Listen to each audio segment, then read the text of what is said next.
ఆంధ్ర తెలంగాణలో తక్కువ ఫీజులతో high quality results ఇస్తున్న ఏకైక సంస్థ తిరుమల్ ఐఏఎస్ ఇన్స్టిట్యూట్. నమస్కారం వంశీకృష్ణ గారు. నమస్కారం మేడం. ఎక్కువగా పిల్లలలో చాలా మంది కూడా అంటే మా పిల్లలకి ఇది నేర్పించాను, డిసిప్లిన్ ఉంటుంది, పంక్చువాలిటీ ఉంటుంది, అయినా కూడా ఎందుకు వాళ్ళు ఇలా బిహేవ్ చేస్తున్నారు అన్న క్వశ్చన్ మార్క్ ప్రతి ఒక్క పేరెంట్కి అయితే వస్తూ ఉంటుంది. అసలు పేరెంట్స్ కూడా వాళ్ళకి అర్థమయ్యేలాగా రకరకాల విధానాలు పాటించి పిల్లలకి చెప్పడానికి ప్రయత్నించినా కూడా ఇంకా ఆ పేరెంటింగ్లో ల్యాకింగ్ అనేది మనం చూస్తూ ఉంటాం. అసలు పిల్లలకి ఏ విధంగా మనం నేర్పించాలి అంటారు? అసలు ఏ విషయాల్ని మనం పిల్లలకి ఖచ్చితంగా నేర్పించాల్సిన అవసరం ఉందంటారు వంశీ గారు? ఎస్ మేడం, మనం ఈ వీడియోలో ఏదైతే టాప్ 5 క్వాలిటీస్ పిల్లలకి నేర్పిస్తే వాళ్ళంతటా వాళ్ళు సెల్ఫ్ కాన్ఫిడెన్స్గా ఇంకొకరి దగ్గర అంటే ఎలాంటి అవసరం రాకుండా స్వయంగా వాళ్ళు ఆ మంచి క్వాలిటీస్ని ఎలా బిల్డ్ చేసుకోవాలి, ఏ క్వాలిటీస్ నేర్పించాలనేది చూద్దాం మేడం. ఫస్ట్ వన్ వచ్చేసి గ్రాటిట్యూడ్ నేర్పించాలి మేడం పిల్లలకి. గ్రాటిట్యూడ్ అంటే ఏంటంటే కృతజ్ఞతాపూర్వకంగా ఉండడం అనమాట. ఈవెన్ అది అంటే గ్రాటిట్యూడ్ అనేది మనము ఏ వస్తువులకైతే ఈవెన్ మన సొసైటీలో కంప్లీట్గా అంటే మనం పుట్టినప్పటి నుంచి మనం ప్రతి ఒక్క వస్తువుకి కూడా మనం గ్రాటిట్యూడ్ అంటే మన పేరెంట్స్కి, మన టీచర్స్కి, మన తోటి ఫ్రెండ్స్కి వాళ్ళందరికీ కూడా గ్రాటిట్యూడే ఉండాలన్నమాట. ఇలా గ్రాటిట్యూడ్ పిల్లల లోపల డెవలప్ చేస్తే ఏమవుతుందంటే వాళ్ళకి మేము ల్యాక్ ఉన్నాం అంటే మాకు ఇది లేదు అనే ఫీల్ పిల్లల లోపల రాదనమాట. కాబట్టి వాళ్ళు చాలా పాజిటివ్ లైఫ్ని లీడ్ చేయాలి అంటే ఫస్ట్ ఉన్నదానికి థ్యాంక్స్ చెప్తూ ఉండాలి. ఎందుకు థ్యాంక్స్ చెప్తున్నానంటే గ్రాటిట్యూడ్ యొక్క గొప్ప సూత్రం, గొప్ప లా యూనివర్స్లో ఏముందంటే ఏ దానికైతే నువ్వు గ్రాటిట్యూడ్ చెప్తావో అట్లాంటివే నీకు అట్రాక్ట్ అవుతాయి. ఈవెన్ మనం మంచి విషయాలకు గ్రాటిట్యూడ్ చెప్తే మన లోపల మంచితనం బాగా డెవలప్ అవుతుంది. అంటే కాబట్టి గ్రాటిట్యూడ్ అనేది కంప్లీట్ లైఫ్ మీద ఇంపాక్ట్ క్రియేట్ చేస్తుంది. కాబట్టి ఫస్ట్ ఆ గ్రాటిట్యూడ్ నేర్పాలి. అంటే వాళ్ళ దగ్గర ఏదైతే ఉందో వాటన్నిటికీ వాళ్ళు కృతజ్ఞతాపూర్వకంగా ఉండాలి. అంటే వాటితో హ్యాపీగా ఉన్నామనే ఫీల్ వాళ్ళ లోపల క్రియేట్ చేస్తే నాకు ఇది లోటు ఉంది అనేటువంటి భావన పిల్లల లోపల రాదు. దెన్ సెకండ్ వచ్చేసి పిల్లలకి ఖచ్చితంగా నేర్పించాల్సింది షేరింగ్ మేడం. అంటే ఈవెన్ మదర్ టిఫిన్ బాక్స్ పెట్టేటప్పుడైనా లేదు మన ఆ కాలనీలో అపార్ట్మెంట్లో ఆడుకుంటున్న పిల్లలకి కూడా వీళ్ళకి ఏమైనా తినడానికి ఇచ్చినా కూడా పక్కన ఎవరైనా ఫ్రెండ్స్ ఉంటే వాళ్ళకి కూడా షేర్ చేసుకోవాలి. అలా అని మొత్తం ఇవ్వడం కాదు, ఉన్న దాంట్లో ఎంతో కొంత పక్క వాళ్ళకి కూడా పెట్టాలనేది నేర్పించాలి. ఈ హ్యాబిట్ని మనం చిన్నప్పుడు నేర్పిస్తే వాళ్ళ లోపల ఇప్పుడు గ్రాటిట్యూడ్ డెవలప్ అయిందంటే ఖచ్చితంగా ఈ షేరింగ్ అనేది ఆటోమేటిక్గా డెవలప్ అవుతుంది. సో ఇప్పుడు షేరింగ్ ఇవ్వడం వల్ల కూడా వాళ్ళ లోపల ఒక పాజిటివ్ ఇంటెన్షన్ ఉంటుంది.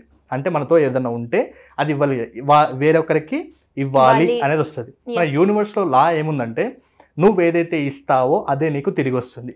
అది మంచి కావచ్చు, చెడు కావచ్చు. మంచి ఇస్తే మంచి, చెడు ఇస్తే చెడు. కాబట్టి మనం చేసేది మంచి. కాబట్టి ఆ షేరింగ్ నేర్పిస్తే వీళ్ళకి కూడా ఒక అద్భుతమైన ఒక పాజిటివ్ ఇంటెన్షన్ ఉంటుంది.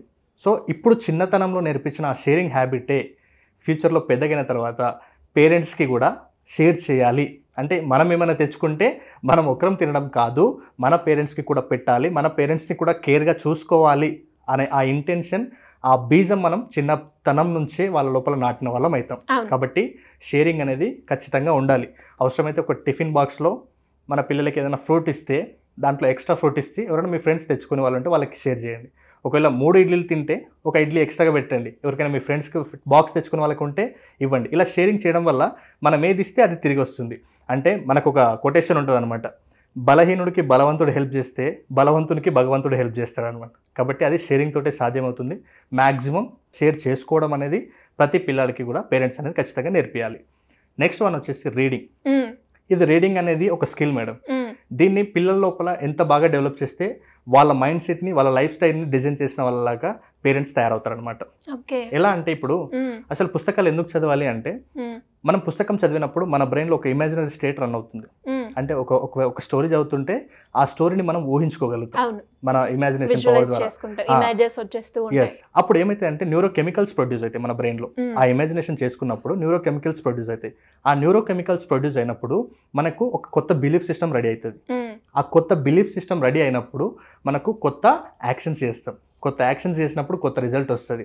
అందుకే పుస్తకాలు చదివితే మనుషుల మైండ్ సెట్ వాళ్ళ లైఫ్ టైం మొత్తం మారడానికి రీజన్ అది అనమాట. కాబట్టి ప్రతి ఒక్కరికి కూడా రీడింగ్ హ్యాబిట్ పేరెంట్ దగ్గర ఉండి నేర్పించాలి. ఇప్పుడు నేనేమంటానంటే పిల్లలకు రీడింగ్ హ్యాబిట్ నేర్పించాలి అంటే ఫస్ట్ పేరెంట్స్ చదవాలి. ఈవెన్ అది మీ బిజినెస్ డెవలప్మెంట్ గురించి ఉండొచ్చు, లేకపోతే ఏదైనా న్యూస్ పేపర్ కావచ్చు, ఏదైనా స్టోరీ బుక్ కావచ్చు, ఒక పర్సనాలిటీ బుక్ కావచ్చు. మీరు కూడా అలాంటివి చదువుతుంటే మిమ్మల్ని ఇన్స్పిరేషన్గా తీసుకుంటారు. అంటే మీ బిహేవియర్ని రోల్ మోడల్గా మీ పిల్లలు స్వీకరిస్తారు. కాబట్టి మీరు రీడింగ్ హ్యాబిట్ మీ పిల్లల్లో డెవలప్ చేయాలంటే ఖచ్చితంగా ఫస్ట్ మీరు చేయాలి. ఈ రీడింగ్ హ్యాబిట్ నుంచే నేను చెప్పాను కదా, న్యూరోకెమికల్స్, న్యూరోబాండ్స్, తర్వాత న్యూ బిలీఫ్ సిస్టమ్, తర్వాత న్యూ యాక్షన్స్, తర్వాత న్యూ రిజల్ట్. కాబట్టి వ్యక్తి మారడానికి పుస్తకం అనేది అంత ఇంపాక్ట్ క్రియేట్ చేస్తుంది. నేను ఇంకొక చిన్న సజెషన్ ఏమి ఇవ్వాలనుకుంటున్నాను అంటే, చాలామంది ఈ మధ్య కాలంలో బర్త్డేస్ చూస్తుంటే చాలా బాధేస్తుంటుంది అనమాట. అంటే కేక్స్ పూసుకోవడము, ఎక్కువగా డబ్బులు వేస్ట్ చేయడం, ఇట్లాంటివి. నేనేమంటున్నాను అంటే, ఒకవేళ మీ ఫ్రెండ్ బర్త్డేకి మీరేమన్నా గిఫ్ట్ ఇవ్వాలనుకుంటే ఒక కేకో, మళ్ళీ రెస్టారెంట్లకి వెళ్ళి ఆ బిర్యానీస్ తినడము అట్లాంటివి ఆపేసి ఒక పుస్తకం ఇవ్వండి, వాళ్ళ లైఫ్ చేంజ్ చేసిన వాళ్ళు అవుతారు. కాబట్టి దయచేసి అనవసరమైన ఖర్చులు ఎంతవరకు ఉండాలో అంతవరకు ఉండి ఒక పుస్తకాన్ని గిఫ్ట్ ఇస్తే మీరు లైఫ్లో వాళ్ళ లైఫ్ కంప్లీట్గా చేంజ్ చేసిన వాళ్ళు తయారవుతారనమాట. నెక్స్ట్, పేరెంట్ పిల్లలకు నేర్పాల్సిన 4th స్కిల్ ఏదైనా ఉందంటే ఎక్స్ప్రెస్ చేయడం. చాలా మంది పిల్లలు వాళ్ళ లోపల ఉన్నటువంటి భావాల్ని పేరెంట్స్ ముందు ఎక్స్ప్రెస్ చేయాలంటే భయపడతారు. ఎందుకంటే మా మమ్మీ ఏమనుకుంటారో, మా నాన్న ఏమనుకుంటారో. సో ఒకవేళ పిల్లలు ఏదైతే అనుకుంటున్నారో, ఏదైతే కొత్త ఆలోచన వచ్చినా మీకు షేర్ చేయాలన్నా, లేదు వాళ్ళ జీవితంలో జరిగిన విషయాలు మీకు షేర్ చేయాలన్నా, పేరెంట్స్ ఒక క్వాలిటీ టైం మీ పిల్లల దగ్గర స్పెండ్ చేసినట్లయితే వాళ్ళకి మీకు మధ్య ఒక మంచి కమ్యూనికేషన్ బిల్డ్ అవుతుంది. ఆ కమ్యూనికేషన్ బిల్డ్ అయినప్పుడు వాళ్ళు ఏ విషయాన్నైనా మీ ముందర చాలా ఈజీగా ఎలాంటి భయం లేకుండా ఎక్స్ప్రెస్ చేస్తారనమాట. ఒకవేళ మీ పిల్లలు ఏదైనా షేర్ చేసినప్పుడు ఒకవేళ దాంట్లో తప్పు ఉంటే కూడా ఫస్ట్ మీరు యాక్సెప్ట్ చేయండి. ఇప్పుడు వాళ్ళు అడల్ట్ ఉంటే మీరు కూడా ఒక అడల్ట్ మైండ్ సెట్ లాగా ఆలోచించి adult to adult parenting style అక్కడ రోల్ చేసి ఆ పిల్లలకి ఎలా చెప్తే అర్థమవుతుందో ఆ వేలో చెప్పండి. అంతేకాని ఇప్పుడు ఫర్ ఎగ్జాంపుల్ బయటికి వెళ్ళినాం, నువ్వు అక్కడ ఎందుకు చూస్తున్నావు, అలా ఎందుకు చూస్తున్నావు, ఇట్లాంటివి కొన్ని చెప్పింది అనుకోండి, ఓకే.